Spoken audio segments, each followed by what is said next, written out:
phenomenal host for today, David Posner, and we are going to be talking about the greatest and most important thing ever, your staff.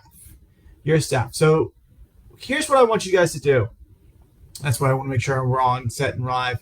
Here's what I want you to do. I want you to start looking at your staff. I want you to look at your HR team, your admin team, your sales team, your marketing team, your caregivers, your care managers, and everybody you work with. And I want you to ask the question, are they happy? It seems like an easy answer. Are they enjoying what they do? Are they happy working for you? Because if not, then we've got real problems. But hopefully we'll talk through some tips today that'll kind of keep everyone engaged. But more importantly, the other question is, are they selling for you? Right? Because when mama's happy, everyone's happy. And so if the caregivers are happy and they enjoy working for you, they're going to promote you and they're going to talk about you. And the same thing with obviously the sales side, even down to the accounting team when they're dealing with billing issues and payroll and everything else. If they're happy and they're working for you, then everybody wins. So today, what we're going to talk about is I've got four tips for you today.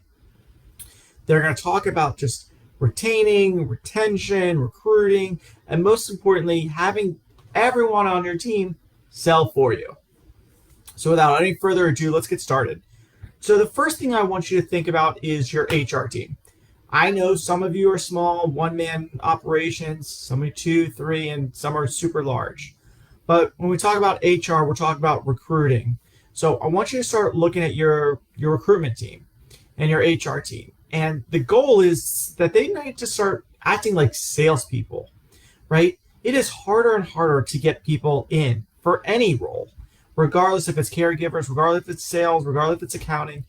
Your HR team needs to truly start thinking like they're part of the sales team. And what I mean by that is they need to recruit. I'm going to use a football analogy or college football analogy, college basketball analogy. When Nick Saban, when Coach Krzyzewski, when all of these high profile coaches, they don't just say, hey, David Posner, I'd love you to play football at Alabama. That's not, or play basketball at Duke. That's not how it works. They need to recruit. They need to find the best people. They need to schmooze them a little bit. They need to, to kiss the babies. They need to be out there. They need to be promoting. And so it's the same thing with your HR staff. They need to literally recruit to help retain. So when they find a candidate that they like, it's not simply just, send me your resume, we'll go through 5 interviews, and then if you're lucky, you will get hired, and then you'll go through training and all of this stuff. That's old. Nobody wants to do that. Nobody wants to do that anymore. They want to feel recruited. They want to feel loved. The internet and COVID has allowed us to look and talk to a bunch of different people, and a lot of companies are changing the way they recruit. And so if you're not up to date on all of this stuff, then you're going to be left behind. And what I mean by that is you really, truly need to schmooze these people. So what I mean that is you need to make connections. Regardless if the candidate's going to stay with you or not, or if you're going to hire them or not, you need to make that intimate connection. A lot of that's done, obviously, during the interview process. But you want to continue to, even afterwards, if, you want to be able to kind of check in with them. Check out their Facebook page. And if they've got a cat, ask them about their cat. If they've got a dog, ask them about their dog. Because now with this whole virtual reality type of thing, they're probably going to be working at home and knowing that they're going to have a dog that's going to bark in the background or a cat that's going to, bounce up on them. Or, I think you guys can see my little, let's see this side, how do I do that? Down there, whatever. Little bunny. Let's do this. My little bunny right here, who looks over my back. It's things like that if you make that type of, let's do it this way so you can actually see the bunny a little bit better. If you do certain things like that, it makes that real connection that you notice, that you care. And that's what people want. They want to feel wined and dined. They want to feel wanted. They don't want to be just another applicant in your whole protocol, right? They want to be able to know that they're truly cared about, that they're loved, and that you guys want them to be here. And that's what truly matters. So Number one is have your HR team start to think like salespeople. Start to recruit, start to retain, start to wine and dine these people. Number two, partner in other places. So part of the retention, Home Care Pulse has done great jobs in surveys, and I've even verified it by talking to my own caregivers and my own nurses. And I'm always asking them, what makes you stay with, ABC company? Why do you continue to work here? We've got hundreds of other home care agencies, hundreds of other different types of companies. You can work at Starbucks, McDonald's, make more money. Why do you work here? It's not the money. I know you guys are all shocked to hear that. And you're all like, well, so-and-so pays them more and they go there. Nah, they'll come back because they don't treat them right. What they really want is they want a good worker. They want someone they want a good management system. They want a good company. They want a good culture. And things like that matter. And the way for you to really do that, if you're a sales and marketing person listening to this call, is invite power partners. Your power partners can have a huge impact on your own staff, right? Your own staff should know about hospice. Your own staff should know about home health. Your own staff should know about care management, DMEs, and all of the different power partners that we partner with. And so once you have a once a month educational program, and that's not only for your internal staff, for your external staff, like your caregivers who should know about hospice and everything else, but your accounts payable, your recruiters, your office manager, they should know what hospice is. They should know, because their family's probably going through it at some point in time, if that's probably not the reason they, started to join your company anyway. So invite the hospice in, invite the home health in, invite the DMEs in, invite the care managers in, invite the elder law attorneys, invite them in, have a little lunch and learn. They'll love the opportunity to speak to your staff about what they do. This is what sales and marketing people do anyway. And also ask them if you can come to their meetings, even if you as a marketing person speak, or have some of your staff join some of their training programs.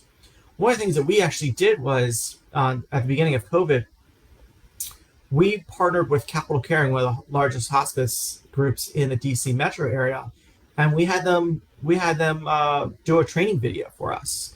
And so that training video I was able to put onto our site for all of our caregivers to see and view, and as well as our own staff started to look at that as well.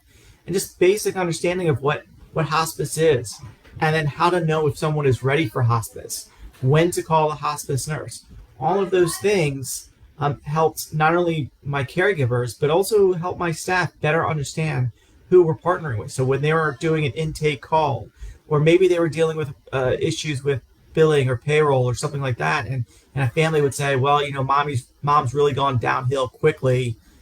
I just haven't been able to pay the bill. Something similar, something silly like that.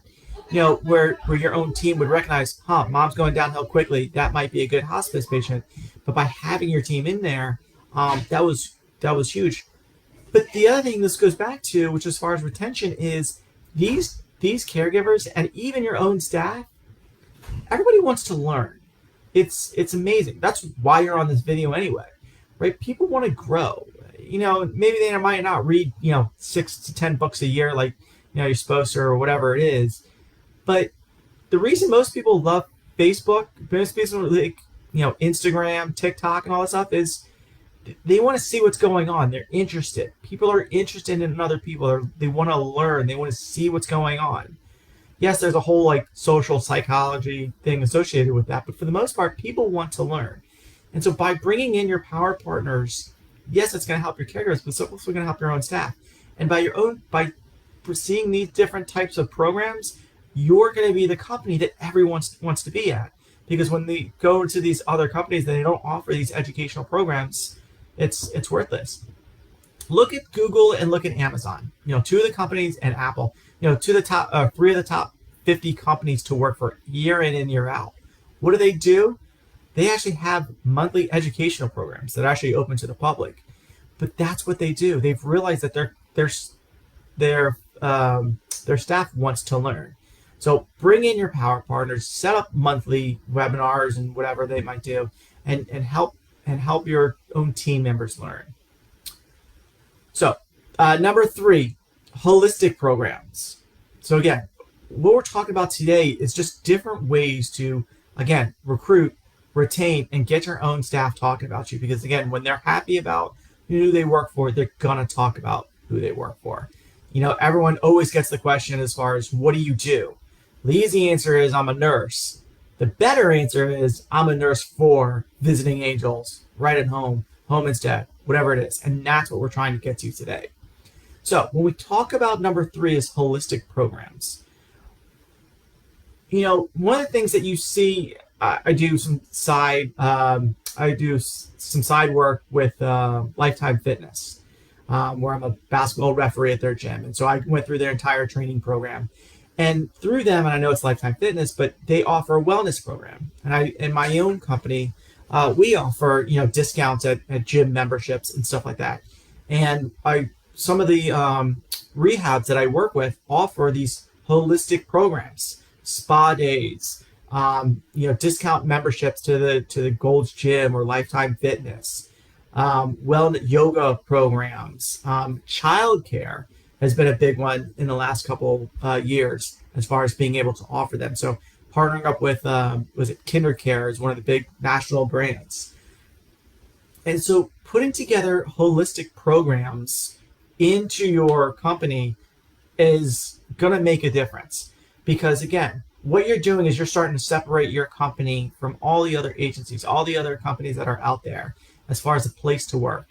And so if you're one of the companies that not only are they going to be able to work with a great company and a great culture and everything else, but when these caregivers get burned out, when your accounts payable gets burned out, when your HR, when your sales and marketing gets burnt out, they know they've got access to the gym.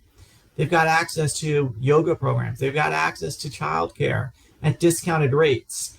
And it's all of those holistic programs that really start to show why you guys go above and beyond. And that's why, some of the that's why these companies are able to hold and maintain their staff. And again, it's why their staff wants to work for them. Usually the first question is, who do you work? Where do you do? What do you work for? The second question is like, how long have you been there? And when you hear people talk about 3 years, 4 years, 5 years, 10 years, 15 years, the next question is, wow, that's great. I'm surprised. In this day and age, people bounce around so much. Why do you stay? Well, they offer me programs that I can't seem to get at other nursing agencies. They offer me a health and wellness program. They offer me gym membership. They offer me yoga program. They have a yoga studio that they partnered up with, a power partner with a yoga studio. I mean, think about that, being able to offer that to some of the families that you partner up with. And that might be even another extension of a sales tactic. Sign up with us. Yes, we're $30 an hour, but we've also partnered with Gold's Gym, Lifetime Fitness, Planet Fitness, to offer our residents, gym memberships for their family. So when our nurses come in, they get a break. They can go to the gym. I'm not saying obviously for the family member that needs it, but for the other person that you're taking care of, for the other family member that might be there, the son, the daughter, the wife, the husband, they might take benefit. So these types of holistic programs are the things that make a difference, especially post-COVID. It's not salary. It really isn't the salary. It's the culture. It's these different things that you can offer that are really helpful and really beneficial. So again, number 1 is having your HR team think like sales, where they're wining and dining. Number 2 is partner with other places like home health, hospice, and bringing them into your building to do presentations. Number 3 is holistic programs, offering health and wellness situations, fitness benefits, childcare programs, stuff like that. And the fourth one I want to talk about is the overall just design. One of the things that we've learned is people are getting burned out. You always hear the line of, people in healthcare, they just love their patients. They want to do it. They do it for the heart. They want to be here. They want to work here. And that's all well and true when everyone gets started. It is. Everyone, I got into healthcare because I want to help people. The problem is, right now, people are getting burned out like crazy. You know, the only place that still requires a mask 24/7 are healthcare facilities, are the rehabs, the assisted livings, and the hospitals.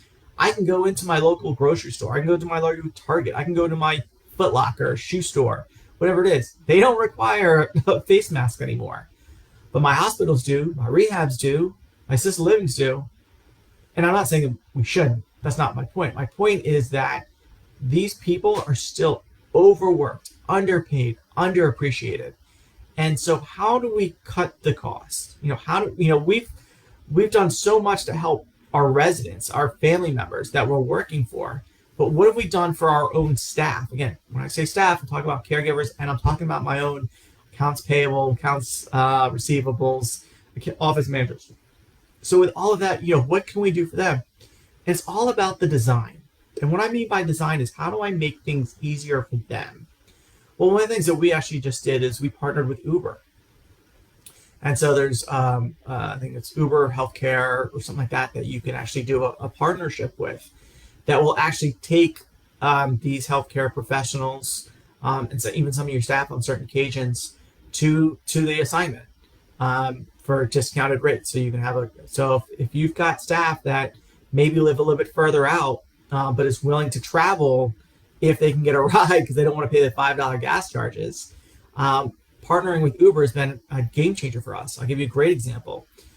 We just signed up a few families in Lancaster, Pennsylvania. Now, Lancaster, Pennsylvania is about 30 miles and about 45 minutes outside of Philly. By partnering with Uber, we've got healthcare professionals that are willing to take, they want to get paid more because in Lancaster, we're paying about $30 an hour. In Philly, we're paying about $27 an hour. So these healthcare professionals want to make more money, but don't want to pay the $5 gas charges. So by offering an Uber bonus for shifts that are over 8 hours, we're able to get more caregivers to the outskirts like Lancaster, Pennsylvania, and able to get these families staffed the way we want to get them staffed. And so it's been a huge benefit by partnering with Uber to be able to kind of expand, our footprint in the market for a win-win situation. Again, we require 8-hour minimum shifts for anything with Uber, but so it's a much more of a cost-effective benefit to us. The other thing, and I've talked about this with a bunch of my coaching clients, is the flexible schedules. So, some of you have the good problem of that you've got more families. You got more families than caregivers, right? You've got families on a wait list, and hopefully, I'm talking to the majority here. And they want to get started, and you don't want to lose them. So now the question is, well, how do I not lose those patients? Well, I've got caregivers, but they're not available right now, or they're working certain schedules that don't coincide. Maybe I've got some great caregivers that are working Monday, Wednesday, Friday, and this family wants 5 days a week. Well, I hate pulling people off families just to go to somebody else because it's more, and it sucks, especially with hospice, because hospice, they're going to pass away shortly anyway. Average person on hospice is 17 days. So what I've started to do is I go back to that family and say, hey, yes, I understand you need 5 days a week. I've got a great caregiver who can start tomorrow and do Tuesdays, Wednesdays, and Saturdays. And hopefully within the next week or two, I can get you somebody for 5 days a week. But if you want to start right now, I can get you somebody Tuesdays, Thursdays, and Saturdays. Will that work for you? And so what you're doing is you're working with your caregivers to fill in the gaps. And you're working with the families who may want 5 days a week, 8 hours a day, and being and say, well, if you're willing to switch to this schedule, this flexible schedule, instead of starting at 7 a.m., if you're willing to start at 10 a.m., or if you're willing to start, if we can just start with afternoons, because that's what I have the caregivers available. So, essentially putting these families on a little bit of a instead of putting them on a wait list, you're changing the model and you're asking them to be a little bit flexible. Now, could you lose them? Sure. And could they end up somewhere else? Sure. But they've probably heard great things about you, and you can start if they're willing to try something different, it's a win-win situation for everybody. So consider the design of your schedules to be able to be more flexible. That goes for your own staff, right? So if you've got a brand new account manager, you've got a new office manager, you've got a new accounts payable who's got childcare issues, being able to say, hey, look, if you're willing to stay later, you can come in later. So instead of coming in at 8 a.m., you can come in at 10, drop off your kid, as long as you're willing to stay a little bit later on. Accounts payable, we can kind of work with you. Just need to kind of hit those certain amount of hours. So having that flexible schedule, utilizing Uber for some of the caregivers in the outskirts areas, creating the design is going to be a big help in being able to help overall recruitment, retention, and overall your staff being more happy and selling for you. So I hope this is all helpful.